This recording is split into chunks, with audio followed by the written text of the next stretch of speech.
Assalamu alaikum. Today I am here with a new recipe. Have you tried any of my recipe? Let me know. And for more video, stay tuned and subscribe to my channel. Let's start.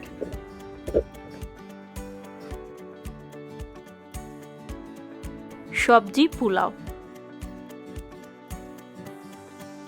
সহজ কিছু উপকরণ দেখে নিই।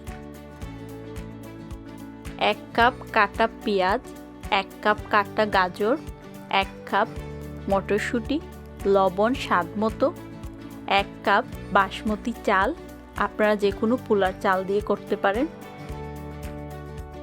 2 চামচ তেল, 1টা তেজপাতা, 2 টুকরো দারুচিনি, 2টি এলাচ। প্রথমেই চুলায় কড়াই বসিয়ে কড়াইটা গরম করে নিলাম। এখন দিয়ে দিচ্ছি তেল, তেলের পরিবর্তে ঘিও দিতে পারেন। দিয়ে দিচ্ছি গরম মশলা, হালকা ভেজে নিব যাতে স্মেলটা বের হয় ভালো করে। দিয়ে দিচ্ছি পেঁয়াজ, সাথে দিয়ে দিচ্ছি স্বাদ মতো লবণ। লবণটা দেবার কারণ পেঁয়াজটা খুব তাড়াতাড়ি হয়ে যাবে।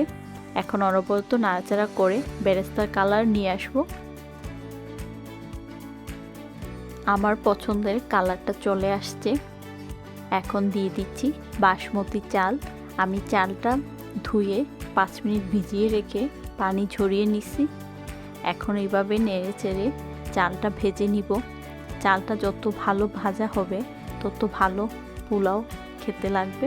চালটা ভাজার পর দিয়ে দিচ্ছি গাজর, সাথে দিয়ে দিচ্ছি মটরশুঁটি। এখন অনবরত নাড়াচাড়া করব যাতে সবজির গায়ে যে পানিটা আছে ওই পানিটা শুকিয়ে যায়।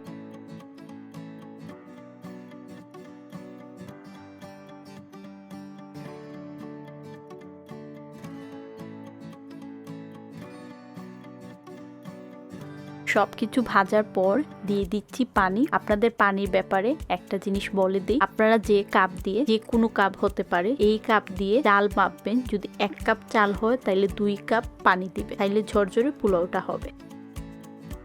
এখন ঢাকনা দিয়ে 5 মিনিট মিডিয়াম হিটে রান্না করব। 5 মিনিট পর ঢাকনা খুলে দেখিয়ে দিচ্ছি। দেখুন কত ঝরঝরে একটা পোলাও তৈরি হয়েছে। তবে পোলাওর পানি আমি যে পরিমাপটা বললাম এটা ফলো করলে আপনারও এরকম ঝরঝরে পোলাও হবে। তবে সময়টা আপনার পোলাও পরিমাপ অনুযায়ী বাড়িয়ে কমিয়ে লাগতে পারে। চলে যাচ্ছি পরিবেশনে।